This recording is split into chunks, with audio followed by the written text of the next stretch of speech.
Need a favor from some of my peeps on Twitter? My account has fallen again to another mass false reporting attack by stalkers. Twitter safety being useless fell for the same shit a second time. We're working towards restoring it through established channels, but in the meantime, one of the stalkers who tricked them into suspending me has created an imposter account which has swept up more than 1,600 of my followers who believe they're refollowing the real me. The imposter account is Padawan underscore V2 underscore 5. If you have a Twitter, please follow this link and report them for impersonation, then block them. A plea for help from an old friend?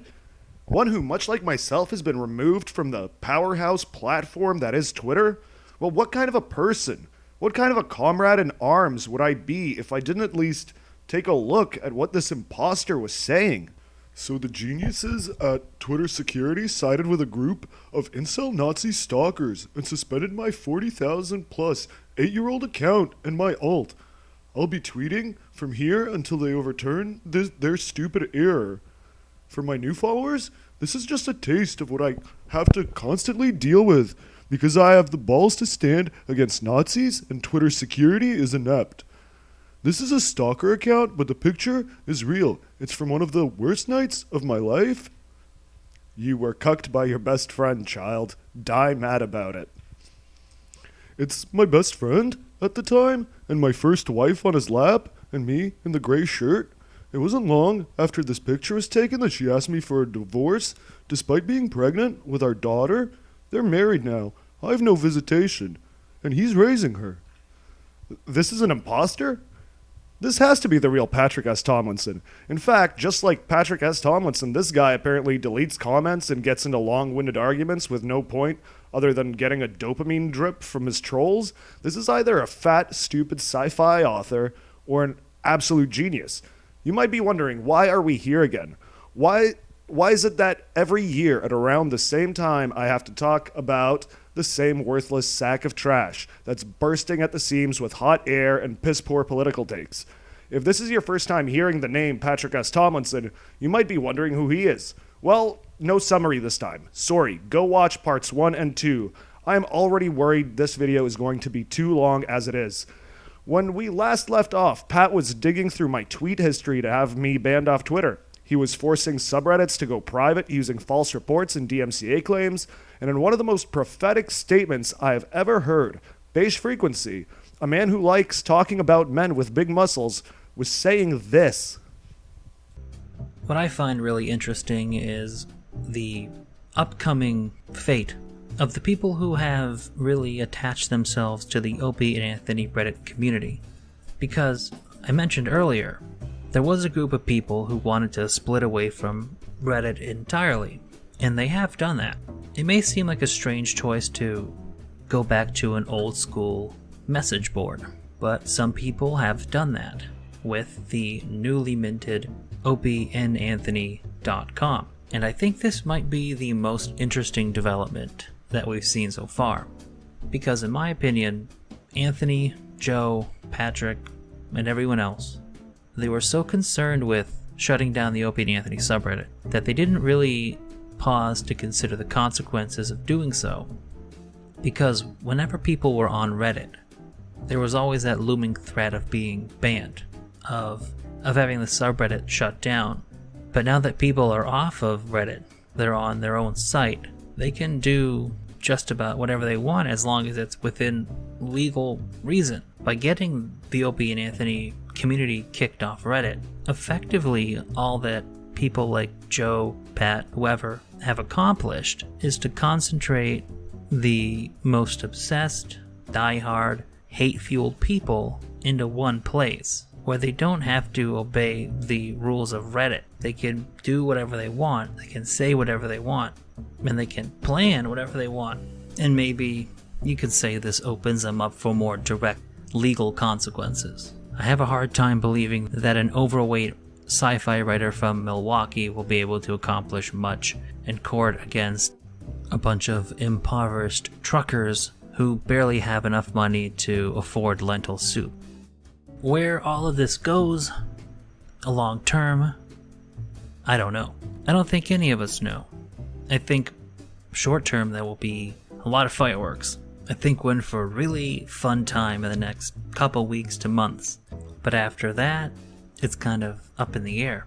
The only thing I do know for certain is that in one incarnation or another, there will always be at least a couple hundred, if not thousand people who have rage in their hearts and a desire to bring pain and sadness upon others. And I thank them for their service. Now, it might surprise you, but Patrick S. Tomlinson actually won. Yes, he won the battles that followed. He had every subreddit even mentioning him, Opie and Anthony or Joe Cumia, completely wiped off of Reddit. In fact, I'm fairly certain even mentioning those names on the platform will get you banned today. On top of that, in what I can only imagine was a false flag operation, a few people on opnanthony.com simply couldn't stop and wouldn't be stopped from making death threats towards Pat and brother Joe. Having been a part of this community since like 2012, I simply can't imagine that this wasn't someone trying to get the site shut down. That this wasn't one of their targets throwing death threats at themselves, hoping to shine the light of law on the forums. And sometime last fall or winter, opnanthony.com voluntarily shut their doors in order to avoid platforming crime. But if victory was attained, how did Pat get banned off Twitter? How did he get an imitation account on Twitter that has more followers than his real Facebook, which is the last platform he speaks on other than his awful blog? These people must be somewhere, right? This can't be an accident.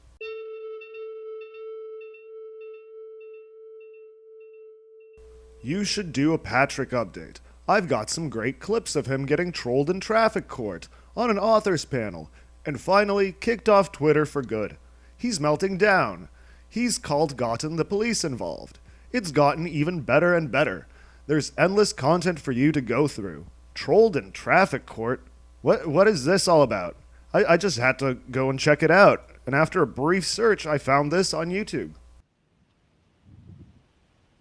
State versus Patrick Tomlinson. Present, Your Honor.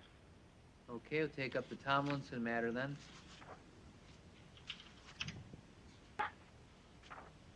It's like a speeding-related offense. Would you like to work out a settlement or schedule a trial? I would prefer to work out a settlement.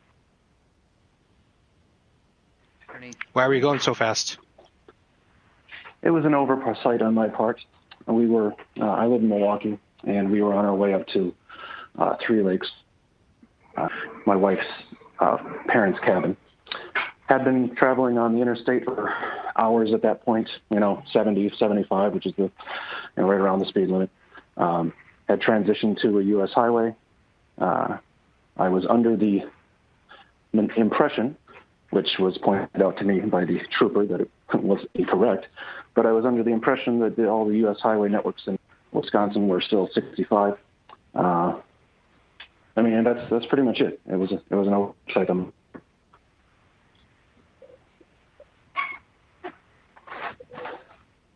Based on your speed, I wouldn't typically do much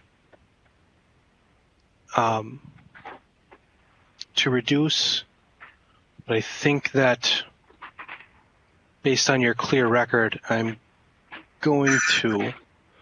Are you more worried about the money or the points? The points, sir. As you can probably see by my record there, this is not like a habitual thing for me. I haven't had a ticket in, 10 years, I think. I'm not sure the exact date. But, no, the money's not important to me. That's a trivial amount.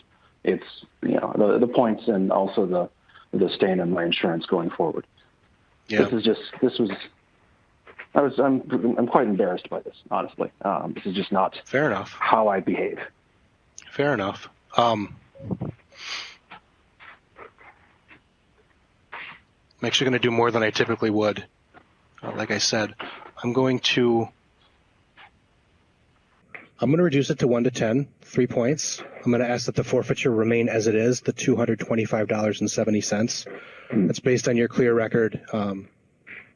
and some of which you shared here today. So that makes a pretty big difference in terms of getting you some credit going forward. So that's my offer. I'm fine with that, sir. All right, is your plea no contest or guilty?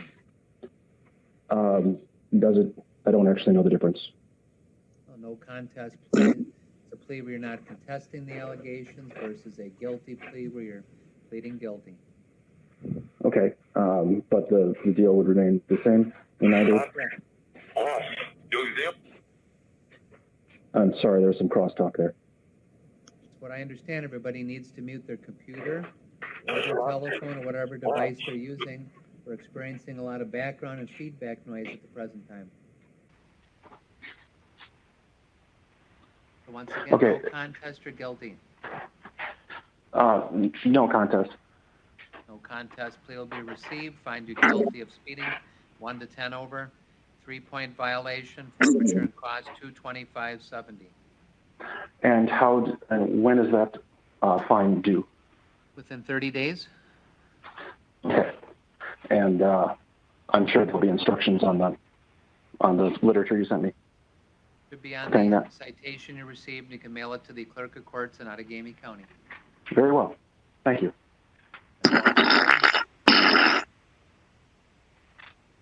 All right, I'm not quite sure who's making all the background noise or the feedback noise, but it needs to stop. Hello, fans. I'm Patrick S. Tomlinson. Oh, yeah, this is John. This is the plaintiff, Patrick I'm Tomlinson. hearing a lot. I'm hearing a lot of background noise. Milwaukee writer who Yeah. abandoned his daughter like a pussy. Ha, ha, ha, ha. 3706, please mute your device. Take him out of here.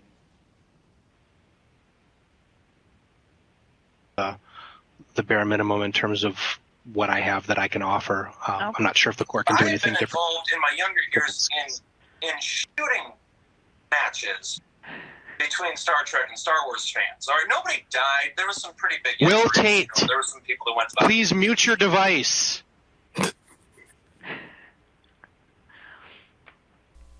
Now, more than anything, this proved to me that somewhere out there, remnants of the R. Opie and Anthony community must still be around in one form or another.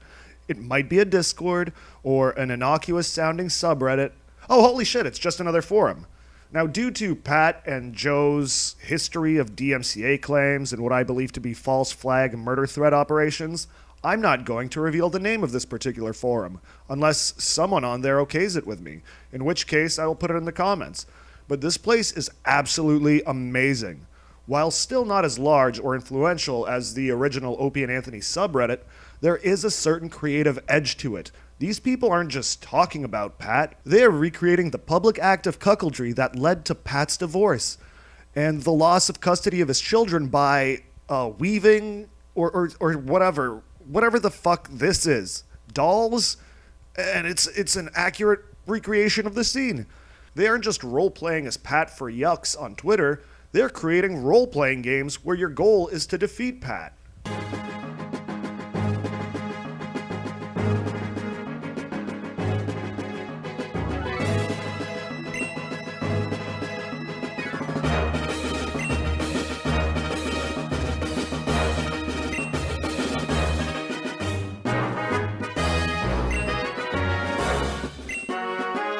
Oh yeah, child spit good shit.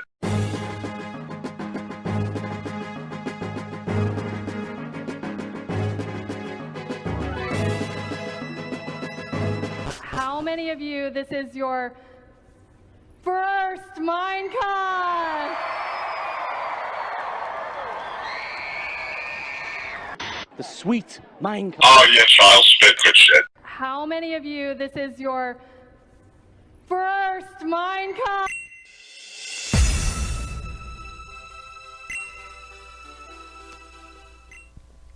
And look, I get it. This isn't exactly impressive. We've all dicked around with RPG Maker and done something like this.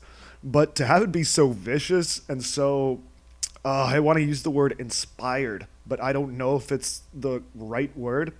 Well, whatever. It's quite a lot of fun to watch. And maybe once I get my sea legs after a year without R. Opie and Anthony, I will start contributing to the forum rather than lurking. watching and masturbating quietly in the corner, feeling excluded and ashamed, like Pat Tomlinson did on both his wedding nights. And really, it's endless. Every day there is something new and something completely different, unlike Pat's blog, which has been largely inactive this year, and Pat's personality, which has not changed an iota since I first encountered him over 2 years ago. This place has a whole subforum. As far as I'm aware, its most active subforum, called literary criticism, that is constantly finding new and innovative ways of fucking with Pat beyond anything I could have imagined a month ago, anything I could have imagined a year ago, even anything I could have imagined 2 years ago. 10 out of 10, boys. KKTITN.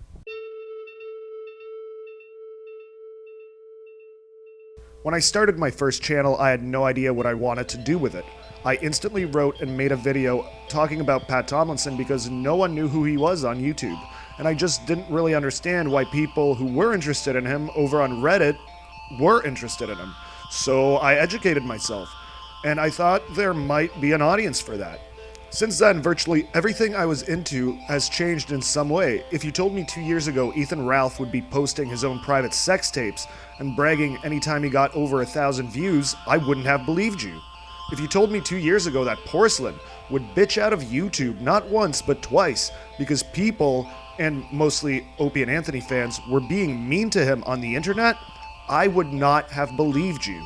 If you told me 2 years ago that Pat Tomlinson would be kicked off Twitter and begging his Facebook group to take steps to bring down our Opie and Anthony trolls, not only would I have believed you, I would have thought it was something that has already happened, and I would have asked you for a link. All things on the internet change, constantly, and I mean constantly, sometimes so fast that it's complete nonsense. It doesn't register. It seems like pure absurdity, but since the day I started this channel, there has been only one constant.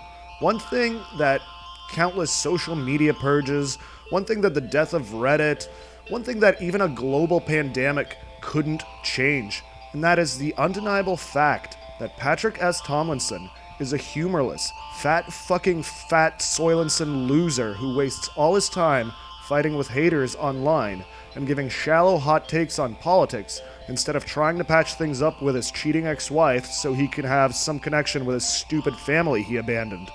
Finally, I want to go back to this tweet. The two things that hurt Pat the most at this exact point of time, the reason I really wanted to revisit him. Having someone imitate him after someone had him kicked off of Twitter for something which he feels was unjust. It was a threat, but let's talk feelings. It's something he feels is unjust. Go to Pat Part 1, where he imitates me, editing my comments to try to make me look weaker than him. This is something he has done for 2 years. Then go back to Part 2. Go back to him trying to get me banned off of Twitter for this tweet. This is something he has done to loads of people for the last 2 years. How does it feel, Pat? How does it feel to get exactly what you deserve, you fat, worthless, talentless piece of shit? Tell me, please. Tragic news. Tragic news, guys. Minutes, just minutes after I pulled a few of the tweets that I needed, Padawan _2v5v_ or whatever became the latest victim of a failed comedian who doesn't understand jokes.